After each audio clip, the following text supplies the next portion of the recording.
So hello guys, so this is a quick review ng CL Project Design Shadow 2. So this is a special stuff because it's a single action only.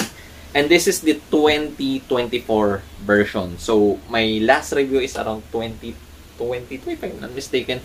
So there's a lot of updates happen to his review. So yeah, let's get started. So it comes with this case. Then tada, nothing. Because it's in my glass cabinet. But before we go to the glass cabinet, it comes again with certificate and stickers. Yeah, so let's get the gun. It's morning here and I just woke up and I want to review because I haven't reviewed for a long time.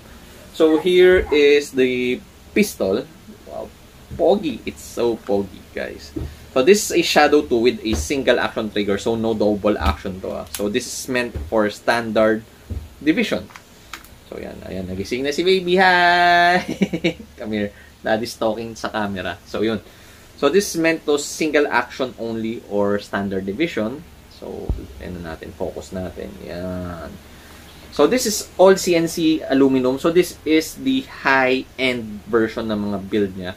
So it has all CNC lower, CNC upper, optic ready, steel hammer, single action trigger. Tapos he is using now the latest chamber, which is it has a hook, the version 2 chamber. So this is more stable compared sa before.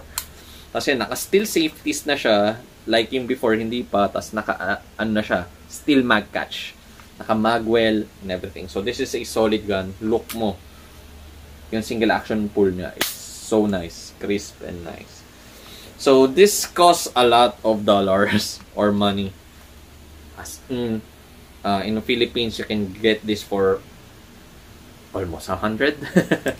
So this is a nice gun. Actually, this is a gun ng client ko and he canceled this. So this is a CL Project Design / CS Pro custom gun. So we also customize yung gawa na ni CL so to make it more better. So pinunta ng chamber, linagay ng screw sa top so it will hold.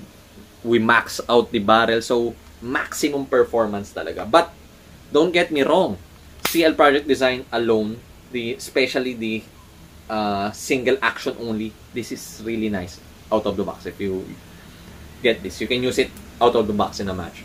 So it's a super durable gun, as in if you get this super durable, it's playable already.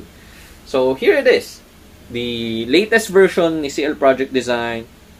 It's super tweak up na, nothing to upgrade, and super solid gun. So yeah, steel hammer housing na. So this is more durable compared to the older version.